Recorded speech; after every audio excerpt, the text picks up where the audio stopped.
الحمد لله وكفى وسلام على عباده الذين اصطفى أما بعد فقد قال الله تعالى في كلامه المجيد وفي فرقانه الحميد أعوذ بالله من الشيطان الرجيم بسم الله الرحمن الرحيم قوا أنفسكم وأهليكم نارا فقد قال رسول الله صلى الله عليه وسلم ألا كلكم راعٍ وكلكم مسؤولون عن رعايته أو كما قال عليه الصلاة والسلام اللهم صل على سيدنا ومولانا محمد وعلى آله وأصحابه وسلم كما تحب وترضى عدد ما تحب وترضى শ্রদ্ধেয় উলামায়ে কিরাম এবং যারা আমাকে শুনছেন সবার প্রতি আমার সালাম। অধুনা বিশ্বে বিশেষ করে বাংলাদেশে সবচেয়ে বেশি কষ্টে আছি আমরা যারা সন্তানের পিতা অথবা মাতা।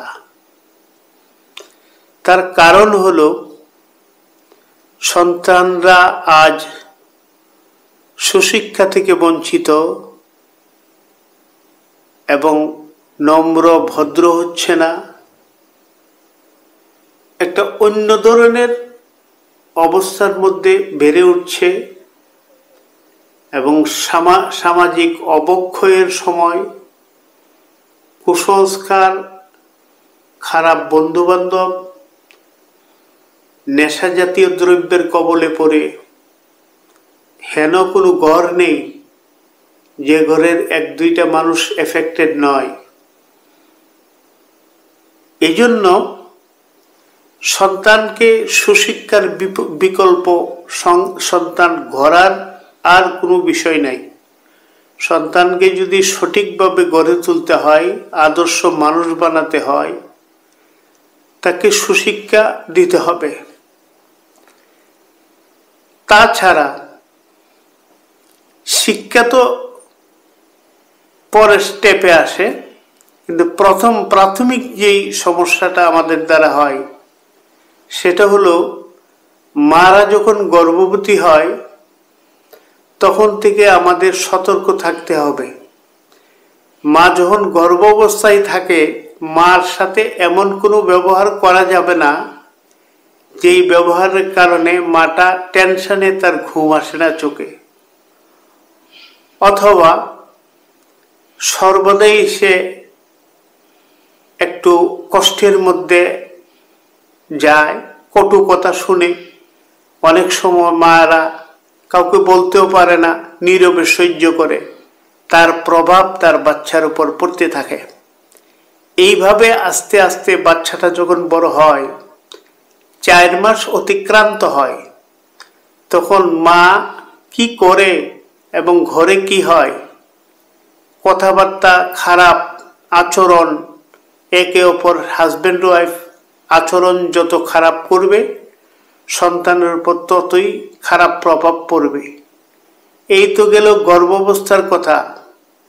ইসলাম বলে গর্ভবতী মা অত্যন্ত সাবধানে চলতে হয়। মিথ্যা বলার স্বভাব থাকলে গর্ভবতী সন্তানকে সত্যবাদী হিসাবে গড়ে তুলতে হলে গর্ভের সময় থেকে আরম্ভ করতে হবে। মিথ্যা ছেড়ে দিতে হবে, গীবত ছেড়ে দিতে হবে, কটু কথা ছেড়ে দিতে হবে। স্বামী স্ত্রী একজন আরেকজন জান্নাতি পরিবেশে, ঘরটাকে জান্নাতি পরিবেশ বানিয়ে রাখতে পারলে একটা সুসন্তান, নবজাতক সুসন্তান দুনিয়াতে আসতে পারে। আসার পরে যেই ডিউটিটা, এই ডিউটিটা হলো, আল্লাহ রাসূল বলেন, শোনো, তোমরা প্রত্যেকেই রাখাল, এবং রাখাল কোন বিষয়ে? এই সন্তানদের বিষয়ে বিশেষ করে রাখাল। এবং তোমাদের প্রত্যেককে আল্লাহ রাব্বুল আলামিন হাসরের ময়দানে জিজ্ঞাসা করবে, তোমার রাখালিটা কেমন ছিল, কেমন করেছিলে। কারণটা কি? এই মা বাবার উপর এই রাখালির এই গুরু দায়িত্ব কেন আল্লাহ রাব্বুল আলামিন চাপিয়ে দিলেন? না, আল্লাহ রাব্বুল আলামিন কোনো গুরু দায়িত্ব মা বাবার উপর চাপিয়ে দেয় নেই। বরং আল্লাহ বলেছেন, শোনো, কুল্লু মাউলুদিন ইউলাদু, আল্লাহ রাসূল বলেন, কুল্লু মাউলুদিন ইউলাদু আলাল ফিতরা, প্রত্যেকটি সন্তান সে একটা ইসলাম মানার যোগ্যতা, ন্যায় কথা মানার যোগ্যতা, সৎভাবে চলার যোগ্যতা নিয়ে দুনিয়াতে আসে। ফা আবুয়াহু ইউহাবিদানিহি, তার বাবা যদি ইহুদির মতো হয়, ইহুদি হয়, তাকে ইহুদি বানায়। তার বাবা যদি খ্রিস্টান হয়, খ্রিস্টান বানায়। তার বাবা যদি মুসলিম হয়, মুসলিম বানায়। এখন ইহুদি খ্রিস্টানের কথা বাদ, আমরা যারা মুসলিম, আমাদের দায়িত্ব হলো কি? তাকে যেন মুসলিম বানাতে পারি। মুসলিম বানাতে হলে যেটা খুব জরুরি, লেখাপড়া ছাড়া খুব যেটা জরুরি, সে যখন দুধ পান করে তখন থেকে 10 বছর বয়স পর্যন্ত আপনি তার মায়ের সাথে, হাজব্যান্ড ওয়াইফ, কোনো খারাপ বাক্য বিনিময় করবেন না। একে অপরের সাথে একটু ঝগড়াঝাটি হতেই পারে, খুব সাবধান।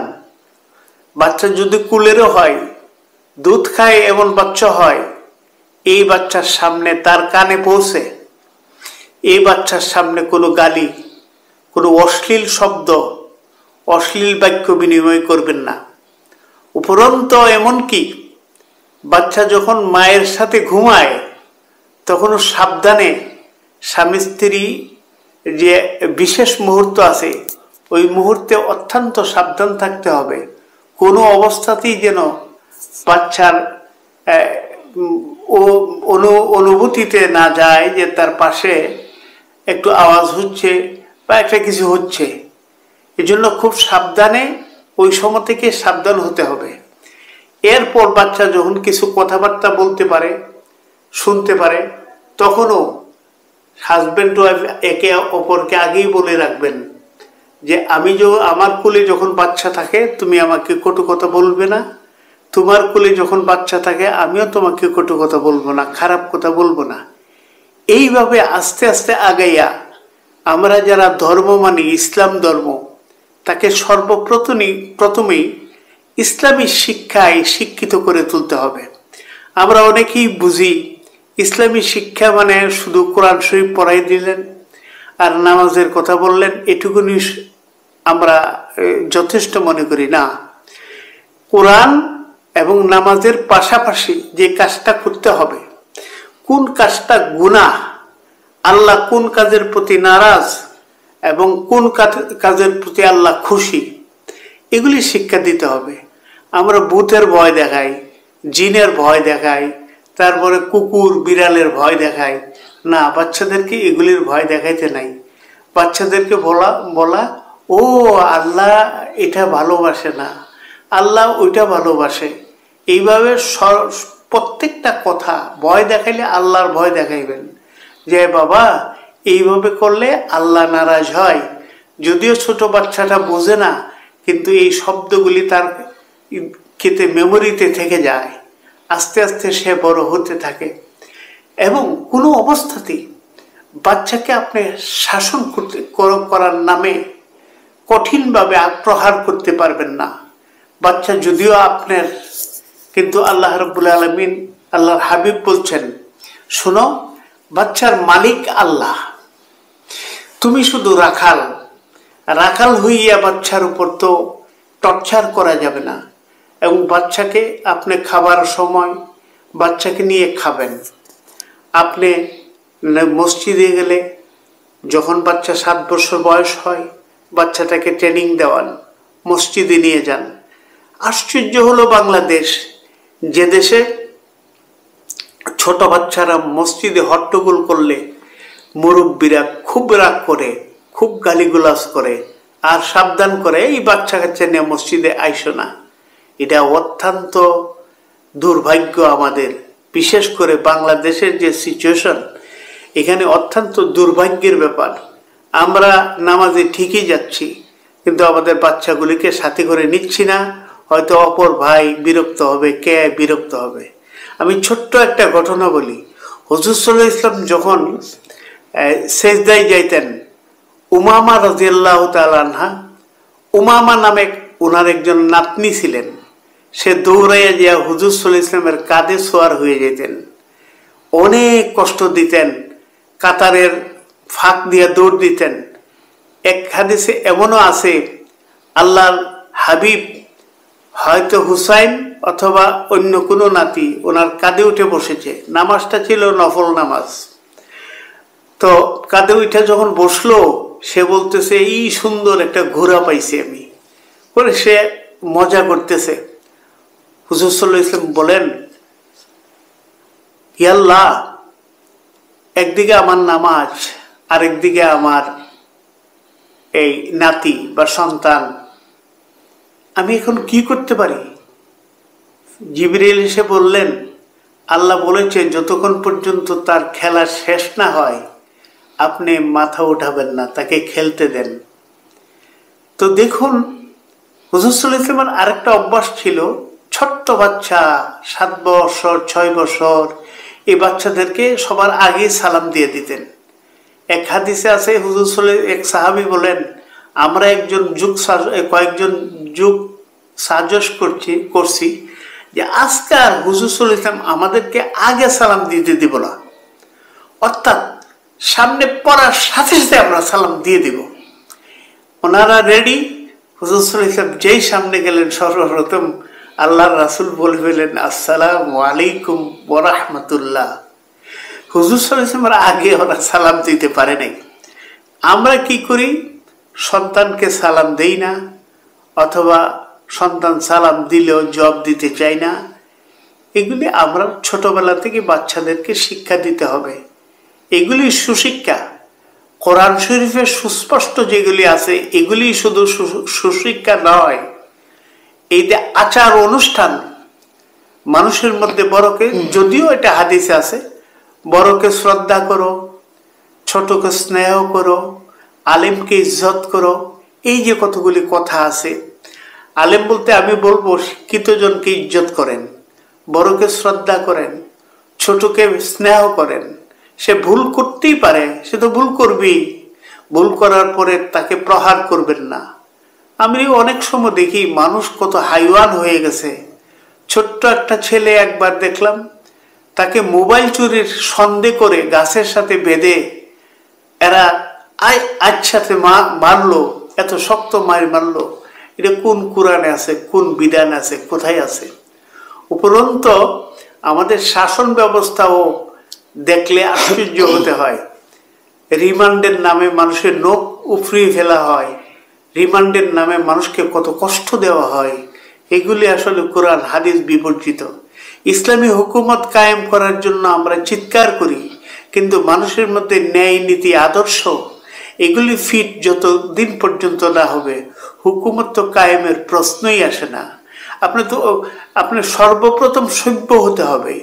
এই জন্য আল্লাহ রাব্বুল আলামিন যত আখলাক দিয়েছেন, যত নিয়ামত দিয়েছেন, এর মধ্যে সবচেয়ে বড় নিয়ামত একটা হলো, সবচেয়ে বড় নিয়ামতের মধ্যে একটা নিয়ামত হলো ইন্নাকা লা আলা খুলুকিন আযীম। হে হাবিব, আপনাকে সর্বোত্তম চরিত্র দিয়ে আমি দুনিয়াতে পাঠিয়েছি।